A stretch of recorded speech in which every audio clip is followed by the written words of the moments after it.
नमस्कार, knowledge surgeon में आपका स्वागत है। आज के वीडियो में हम बात करेंगे कि यमुना कहाँ से निकलती है, कहाँ मिलती है और किसमें मिलती है। तो आइए शुरू करते हैं आज का वीडियो। यमुना भारत की एक प्राचीन नदी है। यह गंगा नदी की सबसे बड़ी सहायक नदी है। यमुना नदी यमुनोत्री ग्लेशियर से निकलती है। यमुनोत्री से निकलने तथा यम की बहन मानने के कारण इसे यमुना कहते हैं।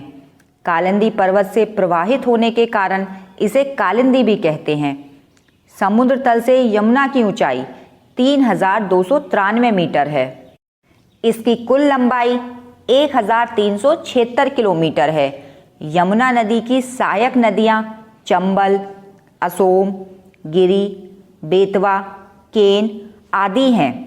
पश्चिमी हिमालय से निकलकर यमुना उत्तर प्रदेश एवं हरियाणा की सीमा के सहारे 95 मील का सफर तय करके उत्तरी सहारनपुर पहुंचती है और फिर यह दिल्ली और आगरा से होती हुई प्रयागराज में गंगा नदी से मिल जाती है। यमुना नदी की औसत गहराई 10 फीट और अधिकतम गहराई 35 फीट है।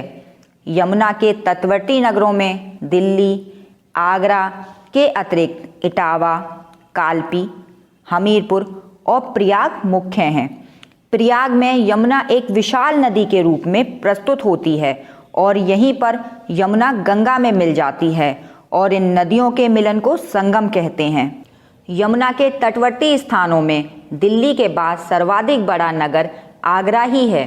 यह एक प्रसिद्ध ऐतिहासिक, व्यापारिक एवं पर्यटन स्थल है जो मुगल सम्राटों की राजधानी भी रह चुका है। यह यमुना तट से काफ़ी ऊंचाई पर बसा हुआ है।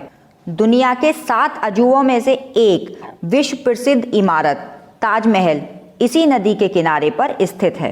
यमुना नदी के सबसे ज़्यादा घाट मथुरा में हैं। यहाँ यमुना नदी पर 24 घाट हैं। भगवान कृष्ण का सबसे प्रिय स्थान वृंदावन भी इसी नदी के तट पर बसा हुआ है। त्रिवेणी संगम के अलावा यमुना का सर्वाधिक महत्व मथुरा वृंदावन स्थित ब्रजमंडल के कारण है, जो संपूर्ण संसार में मुरलीधर श्री कृष्ण और राधा रानी की लीलाओं के लिए प्रसिद्ध रहा है। मथुरा में यमुना के तट पर बहुत सुंदर घाट बने हुए हैं। मथुरा में यमुना पर 2 पक्के पुल बने हुए हैं, जिसमें से एक पर रेलगाड़ी चलती है और दूसरे पर सड़क परिवहन है। मथुरा से आगे यमुना के तट पर बाईं ओर गोकुल और महावन जैसे धार्मिक स्थल हैं। भारतवर्ष की सर्वाधिक पवित्र और प्राचीन नदियों में यमुना की गणना गंगा के साथ की जाती है। ब्रजमंडल की तो यमुना एकमात्र महत्वपूर्ण नदी है। जहाँ तक ब्रज संस्कृति का संबंध है, यमुना को केवल नदी कहना ही पर्याप्त नहीं है।